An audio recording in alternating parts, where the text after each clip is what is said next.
The first duty of government is to protect our rights. It's our job to maintain the proper role of government in what we were tasked to do. In the Idaho Constitution, Article 1, Section 1, we have a right to life, we have a right to defend life. This legislation is centered on meeting the needs of Idaho families. And we have no way to maintain control over the spending of this program, and it will be a disaster for this state long term. But we have a whole gamut of kids whose parents would like to do something for them and they cannot. The courts have long held that our ability to transfer title on real property benefits society as a whole. This is simply about putting it out of reach of young, innocent, vulnerable children and making our libraries and schools a safe place for them to go. And I am increasingly frustrated that we cannot stop ourselves from drinking at the public trough. He's sounding the alarm. He's saying if we don't address these issues, we potentially might have greater problems moving forward. I feel like we're back to an unappointed board that gets to decide who is essential and who is non-essential. If I was looking at a business and I was looking at these figures, there would be heads rolling because this is unsustainable. We're supposed to be bottom-up government. We're supposed to be representing my citizens' ideas and your citizens' ideas, and we're supposed to be discussing them and debating them to come to a conclusion. And for me, it's about a couple things. It's about food security, it's about national security, and it's about preserving American exceptionalism. The First Amendment and our freedom of religion, freedom of speech are our first liberties. They are so important. We don't have the rest without them.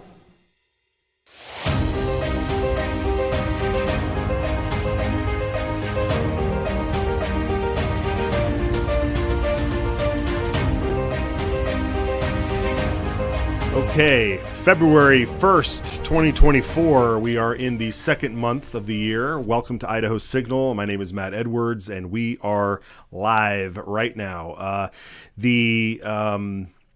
lot of action going on. There's a packed show today. I don't even know where to start, but we're gonna get rolling today. We got a few guests on the line. We did not change the board because I've just been preparing here, so I'm going to change that board during the break, so don't be confused. We have a couple of guests on, but before we do, there was a lot of action yesterday down on the House floor when they passed H1.5, and this is how the vote rolls went. So let's look at that vote total. Clerk will unlock the machine, and the members will cast their votes.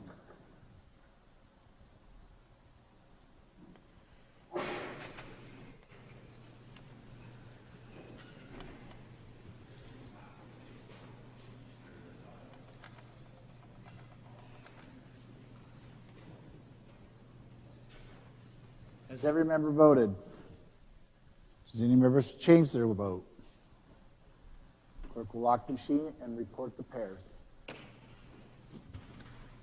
Green votes nay. Horman votes aye. Clow votes nay. Dixon 1 votes aye. Durant votes aye. Roberts votes nay. 53 ayes, 16 nays, 1 absent and excused. Majority having voted in favor of House Bill 415. House Bill 415 is passed the House. Is there a correction to title? No correction to title. Hearing none, the title is approved and the bill be transmitted to the Senate. And that's how it's done. An overwhelming vote to approve House Bill 415, which will allow teachers with an enhanced carry permit to carry firearms on campus, on school property, so that they can be the last line of defense should something go wrong. So there was a lot of debate on the floor. A lot of folks stood up and voiced what seemed like opposition to the bill, and then they ended up voting for it. As you can see, all the Democrats voted against it, but there were a select few Republicans who voted against this bill, which was also an NRA-backed bill. So I imagine some of those Republicans are going to see their NRA scores drop because of that. But we selected a few clips to to kind of give you a feel for what the debate looked like yesterday, and some of the highlights that we thought was proper in support of this bill. One of the things that the bill's sponsor spoke about was the idea of gun-free zones and when advertising when a gun-free zone exists. So here's Representative Ted Hill, who spoke on this matter. 93% of all mass shootings happen in established gun-free zones. Churches used to be the gun-free zone. And there's an example in Sutherland, in Texas here a couple of years ago, where 26 people died, 22 were wounded, shot for 11 minutes, and finally someone from across the street came over and finished it. Issue about the churches, they used to be established soft targets. They are no longer soft targets. The churches have responded.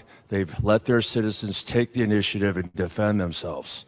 I've talked to all these churches around. I went to different churches. Everyone is armed, and they're ready to face these threats. There was an event that happened in Texas, in Fort Worth. Stepped up and shot, got 2 rounds off. Someone armed in the congregation stopped him. So these things, this is an ongoing challenge, but the people, the churches are seeing this. When I heard that the priest was armed, then I knew it stepped up a whole new level. A priest being armed in a Catholic church is really unique. They see the reasons, they see the vulnerability. Churches are no longer that threat. They're no longer feel that they're that vulnerable. A really poignant testimony there, debate from Ted Hill, Representative Hill, on the fact that 93% of these shootings occurring in declared gun-free zones. So this is that was a big win yesterday. I wanted to play a couple of other folks who stood up in support of this bill. Josh Tanner, who self-professed grew up in rural Idaho, where everyone had a firearm around. He stood up to give this particular comment. I think we keep going down a lot of roads that debate if there's going to be an issue or there's not going to be an issue. Realistically, it's about the vulnerability of kids, the vulnerability of these schools. We have made these schools vulnerable by taking it away. I think a lot of you have grown up here in Idaho. Like me, I grew up in rural Idaho. Every single pickup truck that sat in that parking lot had guns in the back window. No big deal.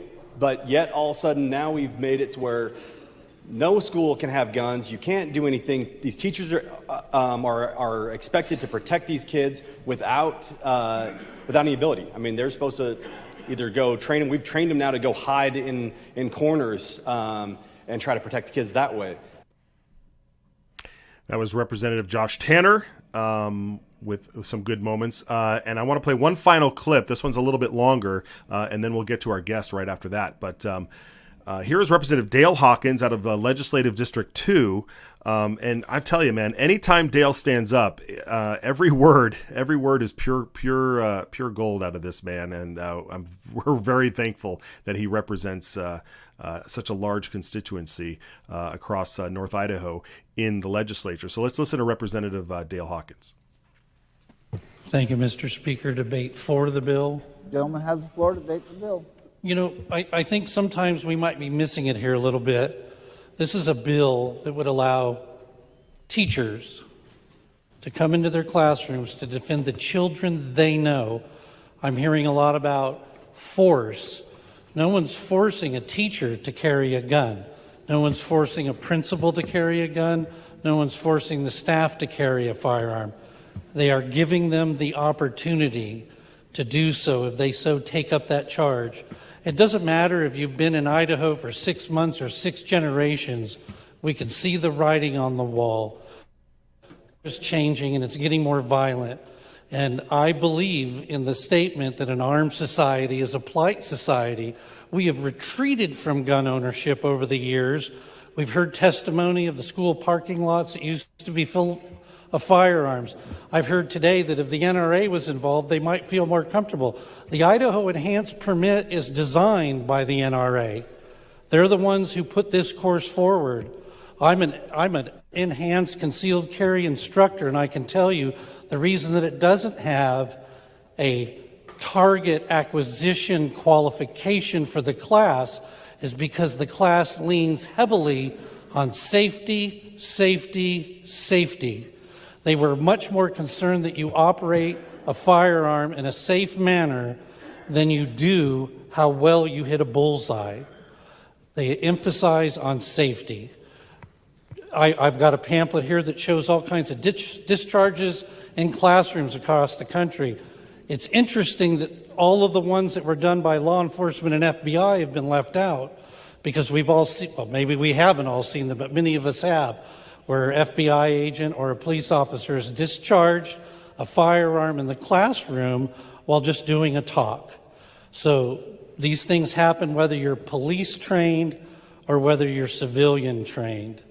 And I just want to encourage everybody to think that what teacher is going to walk into a classroom and be intimidated by the firearm on his side? I think that this is going to allow those who want to step up and fill the gap, because the truth is, as we've seen in Texas, not all law enforcement are on the same page.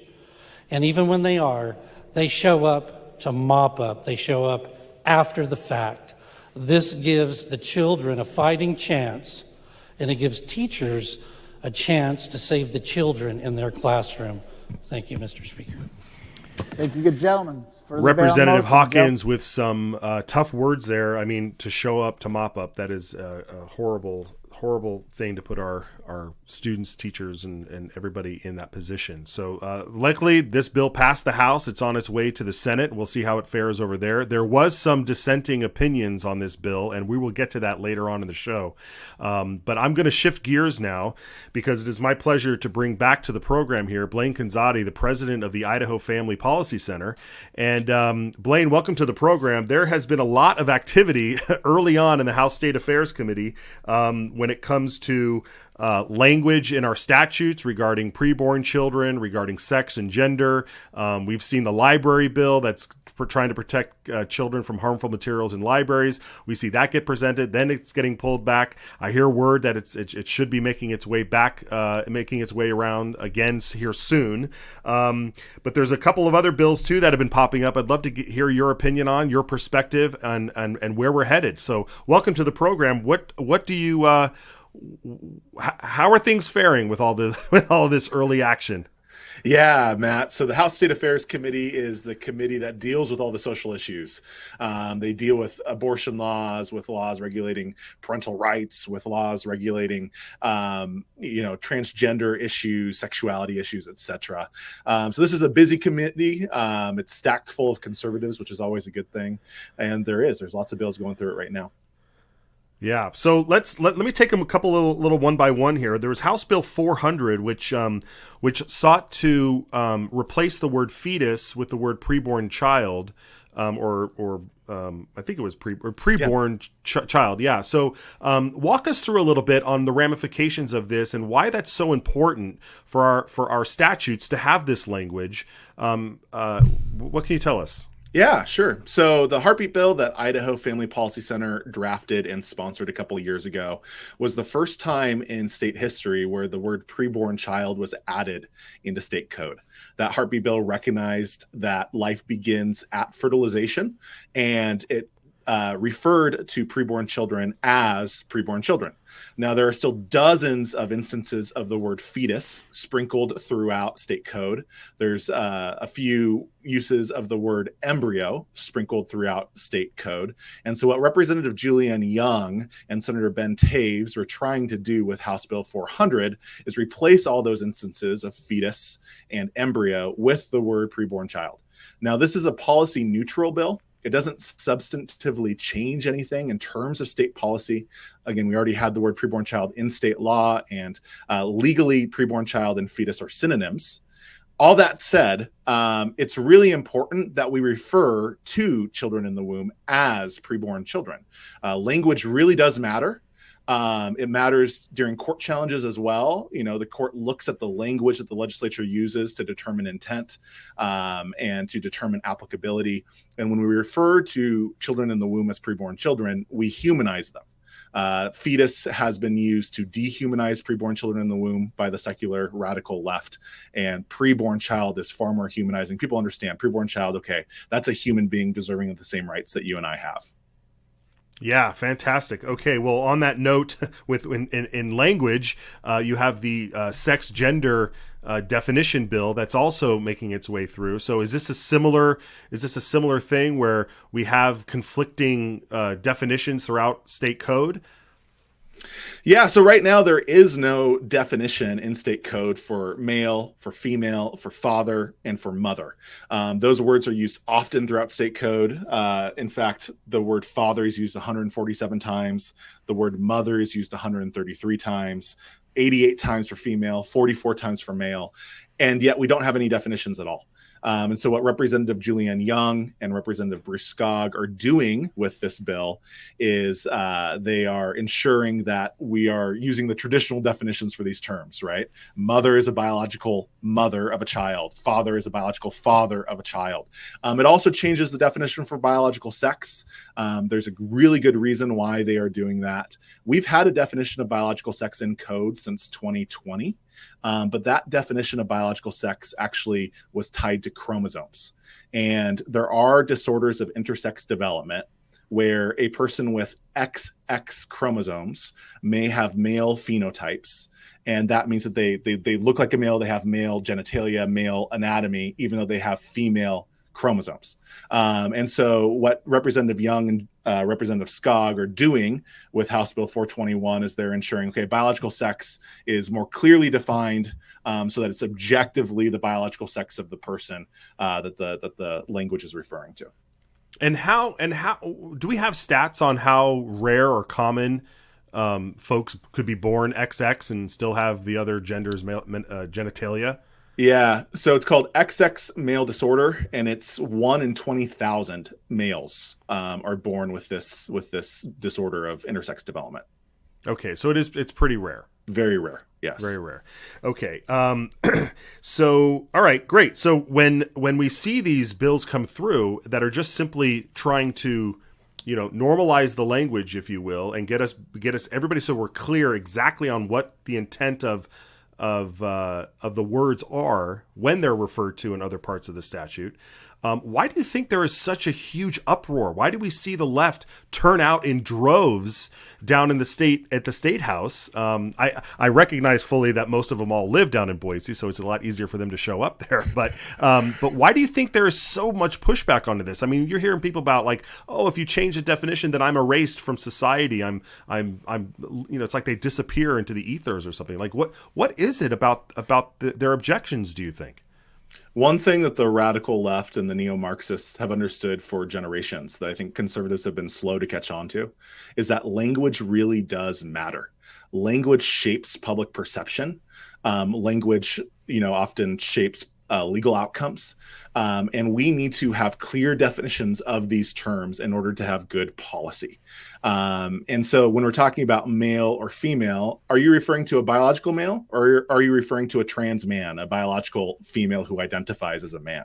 That often has implications for bathroom policies, for prison policies, for domestic shelter policies, etc.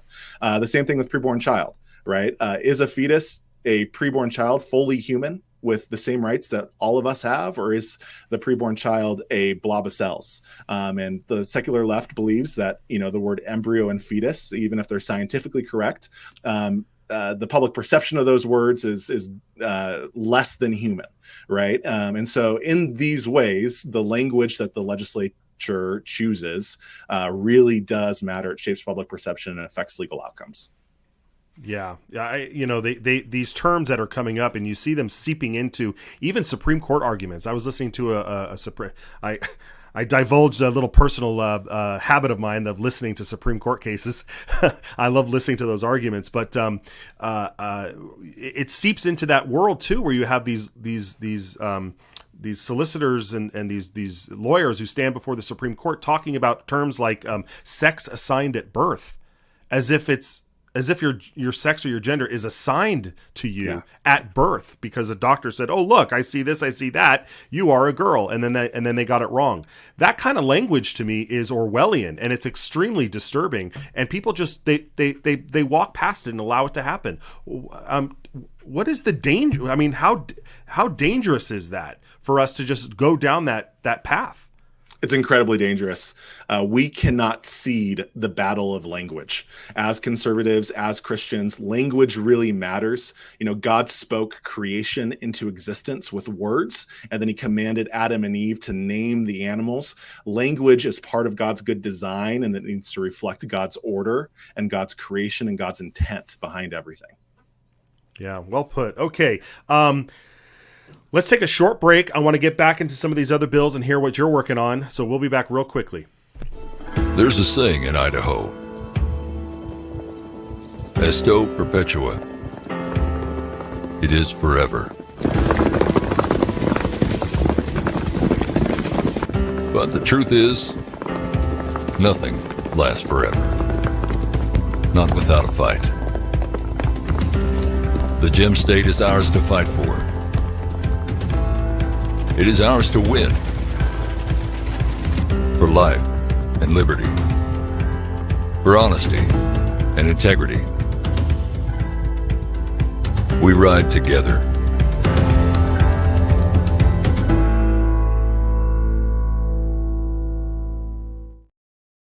Okay, we are back here with Blaine Canzati, president of the Idaho Family Policy Center, and we've just been going over a bunch of the bills that are definitely on their radar over there. And one issue specifically seems to have two bills that are trying to tackle the same thing, and that's children's access to pornography online.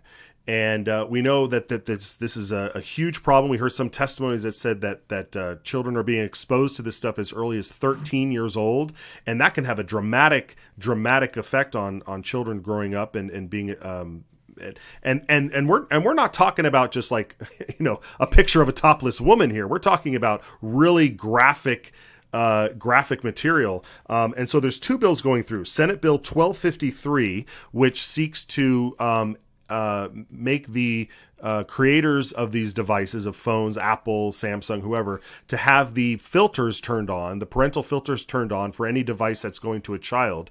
And then we have this other bill that, which is House Bill 448, that is putting the onus on the content provider to say, if you're going to be delivering this material, you need to verify the age of the consumer.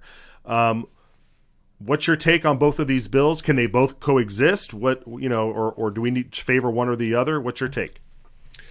So one thing that I think we all should agree on is that we have an epidemic of pornography consumption throughout this nation. It's truly is a public health crisis. It's affecting young brains. It causes sexual violence, sexual perversion, all sorts of issues, all sorts of cultural issues. I mean, even the state legislature has recognized in its legislative findings in the past that pornography consumption contributes to juvenile delinquency and other issues. So we certainly want to take hold of this problem and find real solutions. I think Senator Cook's porn filter bill attempts to do that. Unfortunately, there are some constitutional issues with that bill, so we are remaining neutral on that bill as an organization because of those constitutional issues.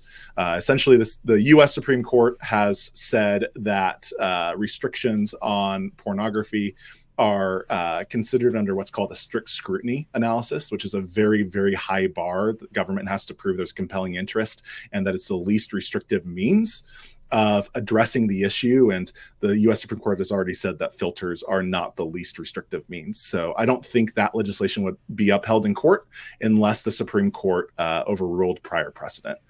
When it comes to the porn verification, age verification bill that was in the House by Representative Elaine Price and Representative Julianne Young and Senator Ben Taves, we're fully supportive of that. We believe that's constitutional. It's been upheld in other states that have tried it over the last year, and it's been very successful. Louisiana, for example, has seen an 80% decrease in porn consumption since their law, which is a similar law, went into effect. Pornhub has pulled out of several states that have passed such laws. Pornhub, of course, is the largest provider of pornography in the world. And so those laws, those porn age verification laws, are constitutional, and they're also incredibly effective at restricting children's access to pornography. Wow, that's fascinating. What a dramatic decrease in consumption of this. How do they and you're saying like some of these sites are pulling out completely because why? Because they don't have the mechanism to check and verify, or they'd rather not go through it and deal with it, or because is there a penalty if they do not how is it so effective? This is fascinating to me. Yeah, so it is really effective. The mechanism to verify a user's age does exist. Alcohol companies, tobacco companies already do this. Lottery websites, oftentimes online gambling, for example, is required to verify the age of its users. So this technology does exist. The porn companies don't want to do it. And I think a lot of that is because they feel threatened. A large portion of their consumer base is teenagers who are accessing porn on their phones, and they realize that their business model might not continue working as it has in the past if they comply with these laws. So in political protests, they just pull out entirely. But even if they don't pull out, we are still restricting children's access to those websites because they're required to verify the age of the user. Wow. Okay. All right. Well, that sounds promising. So we'll keep an eye on that. When it comes to how people can support your efforts and stuff, you run petitions, you run activist calls to action and so forth. How do people make sure that we're getting involved here? And oh, here we go. We got a petition. You got a petition drive going on. So walk me through this. Yeah. So one thing that Idaho Family Policy Center leads on in the state is grassroots mobilization. We do key targeted action alerts at the right time to help get bills through the process. And right now, one of our efforts is a petition on library pornography. As you mentioned, Matt, there is some sort of compromise bill coming down the pipe on this issue. We hope it's effective. We are not involved in those conversations, but we sure hope it's effective, and we hope that we'll be able to support it when it's released. In the meantime, we are gathering signatures for a petition that we will deliver to both sides of the legislature as well as Governor Little, asking them to take real action to address this issue once and for all. And so people can go to our website, idahofamily.org. They can download printable petitions, petition pages, and go to their church, gather signatures, go to their Christian schools, gather signatures, etc., and return those petitions. We're already at just about 2,000 signatures. I think within the next couple of weeks, we'll probably be to 6,000 or 8,000 signatures, and that's a really good number of signatures to deliver to the legislative leadership on both sides and Governor Little.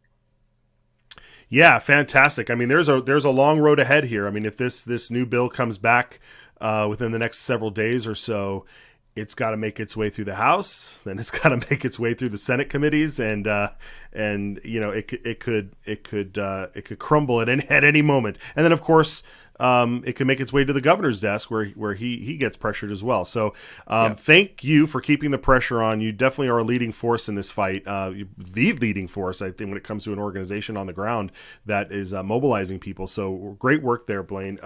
What else are you? I want to leave you. I want to leave everybody with what else you're working on. What can we expect later in the session, perhaps? Yeah, so we have been working with legislators on a small handful of bills, helping to recommend language that makes bills constitutional and defensible, or effective in terms of enforcement. Obviously, we can't talk about those bills until they're introduced, but they will be introduced probably in the next 2 weeks. But besides for that, we are calling on our legislature to address the abortion reporting loophole that we found about 4 or 5 months ago. Our organization released a report detailing the issue where abortions are being performed in state, specifically at St. Al's Hospital System in Boise, and not being reported to Idaho Department of Health and Welfare. We don't think there's many abortions that are falling within this loophole, but it's enough that the state legislature needs to act and needs to close this loophole to ensure that every abortion being performed in the state, even if it's legal, is reported to Department of Health and Welfare so that the legislature can make good policy decisions. Wow, we're going to have to look into that more. Are you saying that you're not necessarily saying that there are illegal abortions happening? We just don't know what they are yet. Is that what we just don't know what they are because they're being performed and not reported to the Department of Health and Welfare because of this loophole in the abortion reporting statute. Okay, well, you heard it. You heard it here, guys. Let's keep on that and make sure that gets through as well. We need to know what's going on. All right, well, Blaine, thank you so much for coming on. We're going to check back with you in a couple weeks and see how things stand. Thank you. Thanks, Matt.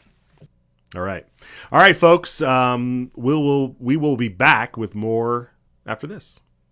All Idaho lawmakers swear an oath to support the Idaho and U.S. constitutions. But how's that working out for you? Because not all Idaho lawmakers share the same values. That's where the Citizens Alliance of Idaho Pledge comes in. 10 statements inspired by those two founding documents that are designed to preserve our shared values. Values such as education freedom, safeguarding free speech, defending our protected right to self-defense, and being responsible stewards of taxpayer dollars. When a lawmaker signs the pledge, they are performing an act of political courage, accepting the challenge to be a champion for our values, and serving with political integrity. To find out if your lawmaker signed the pledge, visit idahopledge.com. Paid for by Citizens Alliance of Idaho. We ride together. Okay, let's go back to our discussion at the top of the program here about the House Bill 415 that passed yesterday. This would allow the carrying of firearms by teachers and staff that have enhanced concealed carry permits to do so on school campuses. The reason why this bill, and we saw a lot of debate about why this bill was so important, is simply because of what we've seen from the response from our law enforcement and sometimes to no fault of their own, that they just can't act as fast as needed. And if there are more opportunities to defend children, to defend the lives of children and staff on a school campus, that there should be no reason why the Second Amendment should be denied and our right to self-defense be denied simply because of the appearance of scary guns or the idea that somebody's walking around with a gun, with a firearm.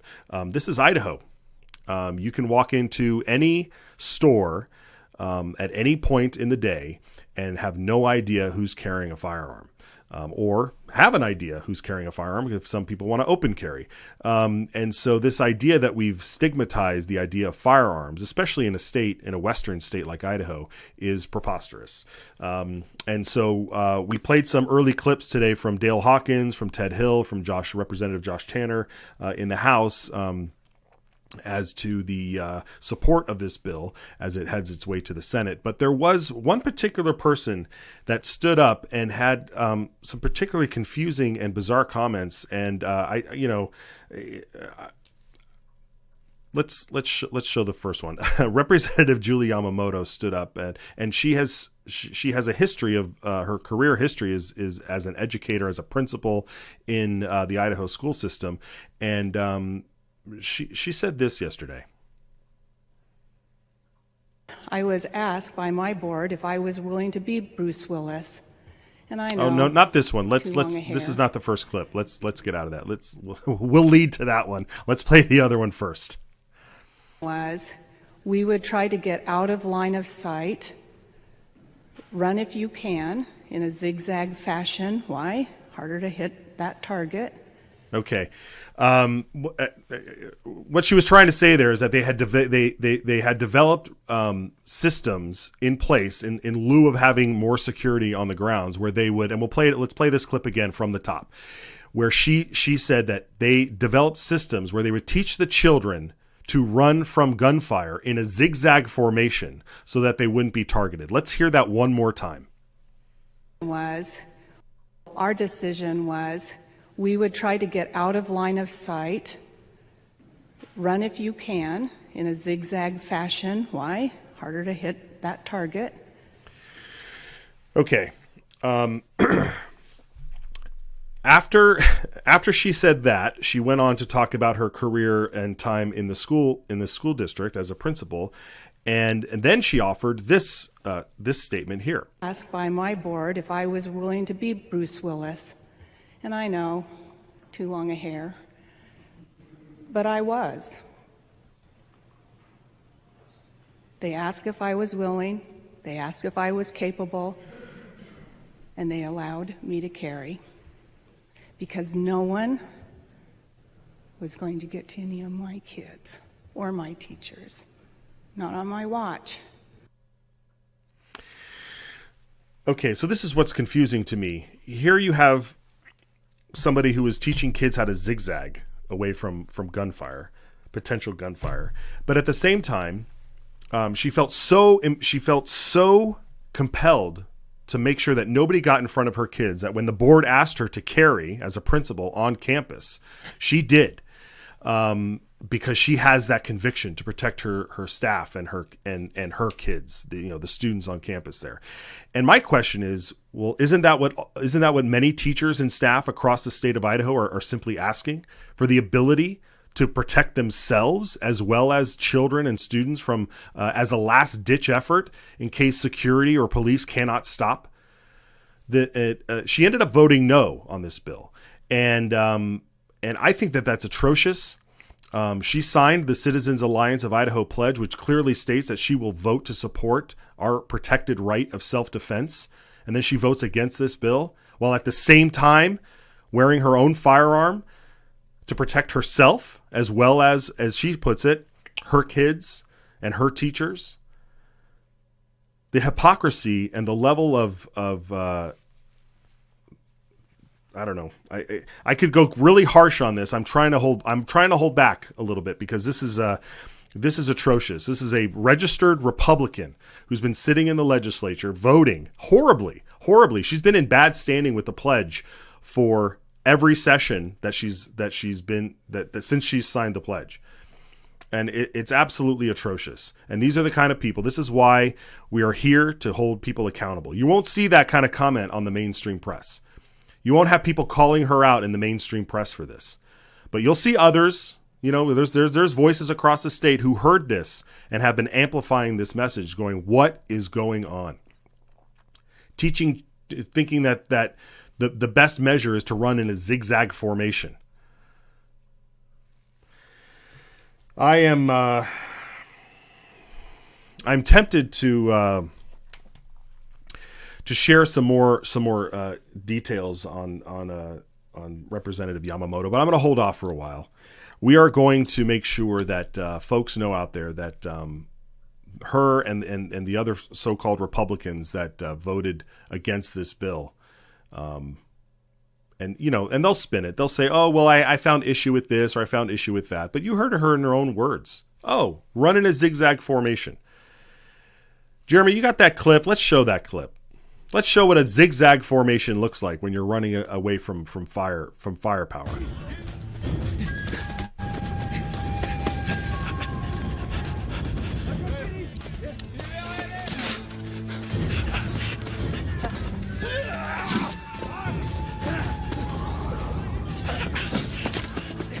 Yeah.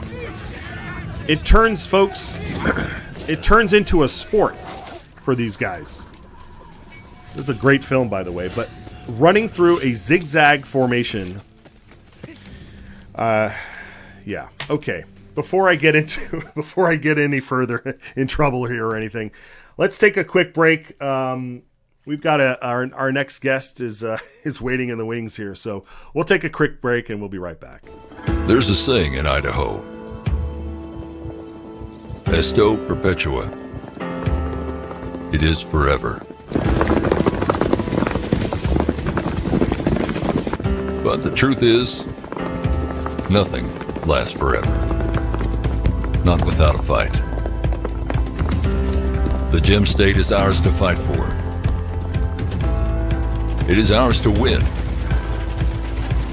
For life and liberty. For honesty and integrity. We ride together.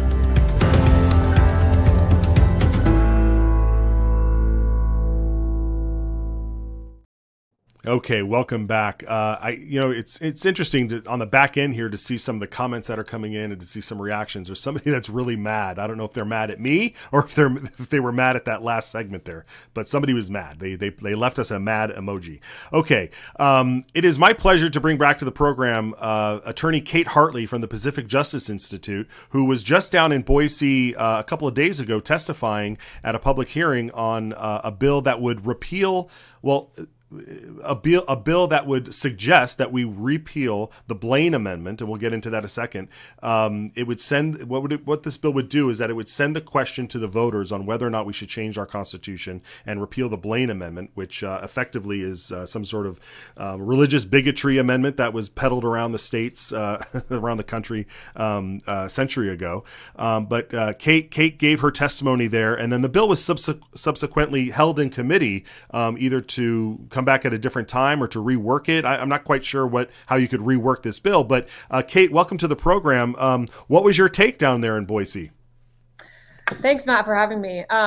It was interesting. This particular hearing was a bit lively. There were a number of people on both sides of this issue who came to testify, and it was, I think, a very interesting hearing. Not necessarily surprising to me to hear the opposition and what their arguments were. It's this kind of the same old arguments, but we did have some great people there testifying in favor of this, and including a pastor who gave, in my opinion, a very great testimony, talking about the effect it's had on him and his church, and also just in general how the hypocrisy of this within our Constitution, as the beginning of our state constitution says, all of this is under Almighty God, and then, oh, by the way, we're going to tax you on money, but none of that money can go to you if you're a person of faith or a religious entity. So that was great. I was glad he was there, and we need a lot more of that. Any pastors out there listening to this, please take this as a example of what we need so much more of. There he is there, Danny Stanmeyer. Yep. Yeah, that's right. And we played some of that clip the other day. Maybe we'll play it again later this week. But I agree with you. And real quickly, when our country was, and this is the age-old debate: was our country founded on Christian values or believers and that sort of thing? But we have been this way for so long that it seems that as though at the turn of the century, when public schools became a thing, where we were actually instituting government-run public schools, that secularism took over. And I would even dare say that atheism took over, to the point where maybe one of the reasons why we're not so, quote, religious nowadays is because we've been raising generations of people to go through a secular atheistic system to come out the other end and say, oh no, we can't have any of this. What's your take on that? I agree completely. And actually that is really the root of these constitutional provisions called Blaine amendments that, again, we're trying to remove from our Constitution with this particular resolution. And it was exactly what you're saying. So the public school system wanted to go after at the time, the Catholic schools. And so they wanted to make sure no money from the state was going into these Catholic schools.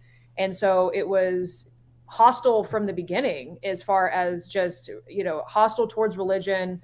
And they wanted to completely separate the public schools from these religious schools and dominate with the public school. And as you said, the result is pretty clear in what has happened throughout our public schools and what they've become, and how we have just become a much more, I don't know if atheist is the best way to put it, but people less religious, I guess, is the best way to put it, whatever term you want to use. But it's pretty clear that has had a significant effect on people of faith and how they're able to live and what children are learning. And it's a generational problem at this point. Yeah. I want to go back to your time down there in the committee room, in the hearing, where you said there were people on both sides of the issue there. Do you get a sense that people are talking past each other at all? Where do you, or was this a really or was it a really healthy debate? Was it something substantial? That's a great question. I do think it was a good debate, and I do think there were some really good questions asked. People who, generally speaking, are in favor of removing this from our Constitution did have some concerns that they brought up. For example, I believe it was Representative Barbieri asked, so really, would this mean that some of these, he termed it on the fringe religious groups, would they be able to get funding potentially from the state if this is removed? And the answer to that is yes. This would be open to people of all different belief systems. Again, two things to say about that. One is that any bill, law, potential bill dealing with the state offering a benefit, again, that could be education savings, it could be anything, whatever the state is trying to offer. The language in those bills and laws is very important to what he's trying to say. You have to have the correct language to protect, and constitutionally there's a safeguard. So if you have, it's called strict scrutiny. The government can step in and prohibit the practice of someone's religious belief if it has a compelling interest that's narrowly tailored. And so, the example that I like to use is if someone's religious beliefs mandate that they murder children, right? It's kind of an extreme example, but say that is in their belief system. Well, the state can step in and say, okay, we have a compelling interest to prevent the murder of children. So we are not going to allow you to live out that practice. So I think that's probably the two best ways to address that concern, I guess, that he has, and that is he's not alone in having that concern. And hopefully that was addressed well, explained well.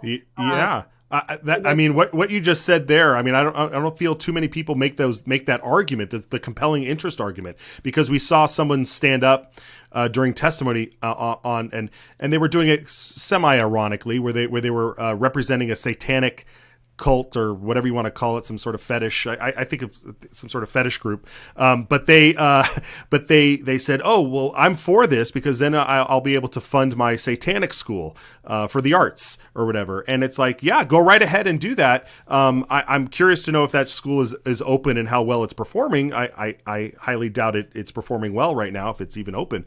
But that being said, if there is something along those lines, and Satanists are known for doing horrible things, that if there is a compelling interest, that the state can intervene and say you can't do that. And that would apply to a cult that's out there, making everybody drink Kool-Aid, laced with arsenic or something. So that's a really compelling argument, and I think that should be made more. Have those, what you say, the compelling interest, has that gone through Supreme Court, tested in Supreme Court as well? Oh, absolutely. So that's called strict scrutiny. And so that is always part of the constitutional analysis, right? So if the government is going to restrict someone's speech, someone's free exercise of religion, they can only do so when they have a compelling interest, right? And it is a very high bar, right? So the government has to show that there is something major going on, and that also it's narrowly tailored to meet that interest that they have. But like you said, especially when you're talking extreme examples, of murdering kids, or like you said, forcing people to drink poison or something to that nature, where it's just truly destructive to human life, especially, the government can step in and say, no, can't do this, even though this is supposedly part of your religious belief. Yeah. And again, I look at that stuff as so disingenuous to say, I'm just going to form a religion so that I can get by, get benefits or whatever it is, or whatever. So anyway, very disingenuous. Okay. Kate, thank you so much for coming on and giving us a recap of that. I know that this bill was held in a committee. Hopefully it'll come back after they rethink whatever they need to do. But where can people follow you and get in touch? PJI.org is my firm's website. Please follow us there, and you can also get a hold of me through that website if you need or want to. Fantastic. All right, Kate, thank you again, and we'll see you soon. Thanks, Matt. All right. Okay, folks, let's take a quick break, and then we'll wrap up with some important calls to action. We'll be right back. All Idaho lawmakers swear an oath to support the Idaho and U.S. constitutions. But how's that working out for you? because not all Idaho lawmakers share the same values. That's where the Citizens Alliance of Idaho pledge comes in. 10 statements inspired by those 2 founding documents that are designed to preserve our shared values. Values such as education freedom, safeguarding free speech, defending our protected right to self-defense, and being responsible stewards of taxpayer dollars. When a lawmaker signs the pledge, they are performing an act of political courage, accepting the challenge to be a champion for our values, and serving with political integrity. To find out if your lawmaker signed the pledge, visit idahopledge.com. Paid for by Citizens Alliance of Idaho. We ride together. Okay, I told you, jam-packed show today, a lot of stuff going on. Want to remind you that we're right here in the corner here, 16 days now since the budgets passed the JFAC committee and they have not been brought to the fore for an up or down vote. So please make sure you give old Senator Chuck Winder, Senator Anthon, and Senator Lee a call over there at the Senate and ask them, where are the budget bills? Where are the maintenance bills? We've been talking about it all last week. We talked about some of it obviously this week, and we are on day 16 of where are the bills? Where are the budget bills? So make sure you give them a call. You can also call the Speaker of the House over there. Maybe he can take some action and get these budgets before the floor for an up or down vote. That's what we want. So take note of those phone numbers there. This morning in the House Health and Welfare Committee, I believe I got that right, they were hearing a Medicaid bill that is attempting to get Medicaid spending under control. This may sound like a complicated issue, but when Medicaid expansion was passed by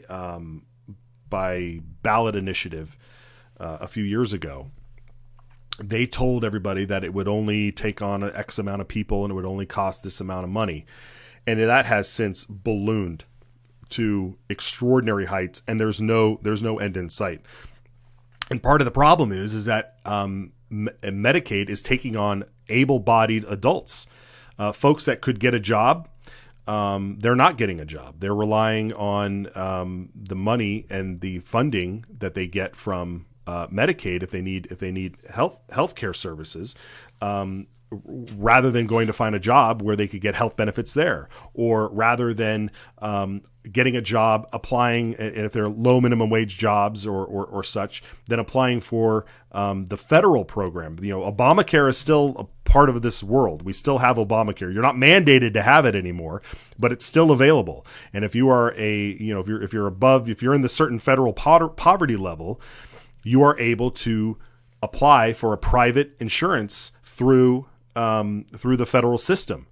But what Medicaid expansion has done here in Idaho is allow those people to use Idaho's resources and take away and balloon everything. And so this morning, and I know that's a very remedial look at what's been going on here, but this morning, Representative Jordan Redmond, out of who's actually personally my district up here in District 3 in Kootenai County, presented a bill before the committee, and you saw opposition after opposition again screaming to the moon that this is going to kill people if we remove their ability to have the government pay for their health care. No one is denied health care. No one is denied health care. If you have an emergency and you go to the emergency room, they will help you. They will help you. No one's going to be denied health care if you have an emergency. And the ability to get health insurance is there. So we need to continue to do that. This was H419, House Bill 419. And the big headline here is that on a 5-8 vote, the bill was killed and held in committee. And I just want to give you a little bit of a taste of what that looked like when Redmond was closing the bill today. So let's play Jordan Redmond here, if we have it. Thank you, Mr. Chairman and committee members, and I wanted to also thank everyone that was able to testify. I'm very thankful and grateful that we have that opportunity, that people can come testify. And I'm also very thankful that so many people have benefited from Medicaid and been blessed by the system that we have in place.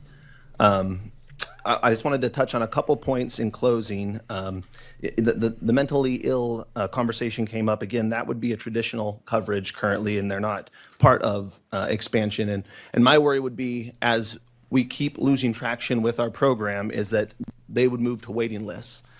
There is said multiple times that this is a repeal bill. And again, I want to honestly tell everyone here that this is not the intent of this legislation.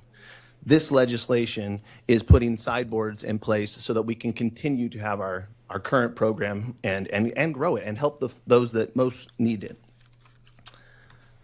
Yeah, that's exactly it right there. I think we can cut out of this now. I think we understand that, you know, Representative Redmond and a lot of good folks, especially on the Health and Welfare Committee, understand that this bill is designed to help keep Medicaid solvent so that it helps the most unfortunate people. Your seniors, your severely disabled, your way low income folks, you know, people who are able-bodied, and Representative Redmond made the case for this. If you are able-bodied, you need to contribute to society and go to work. You know, there's even provisions to just volunteer. If you're just volunteering your time, then you might then you'll be able to qualify on a specific level. So this is not about denying people health care. This is about keeping our budget solvent. And you want to talk about a budget buster? Medicaid expansion has been an ultimate budget buster. And so the good guys on the healthcare committee who voted who were voting to try and advance this bill was the chairman was Redmond himself, Jason Gallagher, Mike Kingsley, and Brandon Mitchell, all representatives. Representative Vanderwater, Redmond, Gallagher, Kingsley, and Mitchell. Those were the good guys. The list of the bad guys, and I'm going to call them bad guys because these people are just they just, I don't have it in front of me here. But we'll put them on notice. We'll put them on notice. Megan Blanksma, the majority leader of the House, she voted to hold this bill and not move forward with it, but not offer any solutions. No one's offering any other solutions. Wheeler, terrible. Anyway, all right. What was the other thing we needed to do? We had the budget bills need to get passed. They need to get on the floor. I'm just so sick of this of the ability. I'm just so sick of seeing these folks that run their elections, right? They go out there and they campaign on fiscal responsibility, being fiscally conservative, being free market advocates, and all they do is set up apparatuses within the government to take care of people who can take care of themselves. And then they call themselves conservatives or they call themselves Republicans, whatever any of that stuff means. And it's simply not true. You can't be spending money the way that these people vote to spend money and call yourself fiscally conservative. It is atrocious, absolutely atrocious.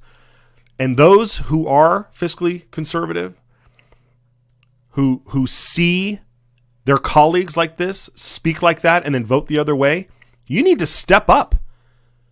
You need to voice your objection to this. Where are you? You've got a group of folks on one side who are willing to step up. But some of you folks out there, you don't say a thing publicly. Maybe you say it privately. But that's not working, is it? It's not working. So maybe you need to join forces with those who are loud and get loud. And if you want to get loud and you want to call these people out, then you have a home here. Right here. That's what the signal is for. It's to cut through the noise, to amplify your voice, and let you have a platform. So come on this show. Come on and call these people out for who they are. It's absolutely ridiculous to be campaigning and running all over the state saying, and throughout your district saying you're fiscally responsible, and yet vote to stop a reform that is absolutely necessary, this Medicaid expansion. It's atrocious. So I'm calling all of you, man. We're going to call balls and strikes here. That's what we're going to do. So, all right. We need to. Oh yes, campaignjobsnow.com. My producers want us to show this. campaignjobsnow.com. I'm fired up here. And if you're fired up and you want to do something about it, then you can go door knock. You can go out there and door knock. So campaignjobsnow.com is where you need to sign up. There's an Idaho-specific button. You hit the Idaho-specific button, fill out the form, and you're going to be contacted by Dalton Traylor, who was on the show a few days ago. And he will get you set up to help get out there and door knock, because that is the number one way, is we got to get the message out to the people. You want to talk about signal. You go directly to someone's door and tell them what's really going on, and they're going to be on your side. Much more likely than just listening to me pontificate and rant on this program. So get out there and do that. Folks, you want to support the program, idahosignal.com. One more website. Donate there. We have been getting some it's slowly coming in. It's nice to see some folks out there, and we really appreciate that. And maybe we'll share some names for folks who are donating, but we really do appreciate that. So head over there, send us a message, and support us at idahosignal.com. All right, folks, this was a fired up show today, and we ended up playing the Apocalypto clip, which was great. So can we go out on that Apocalypto clip again? That'll be great. Give me a thumbs up if we can do that. Otherwise we'll not. All right, we'll see you next time on Idaho Signal.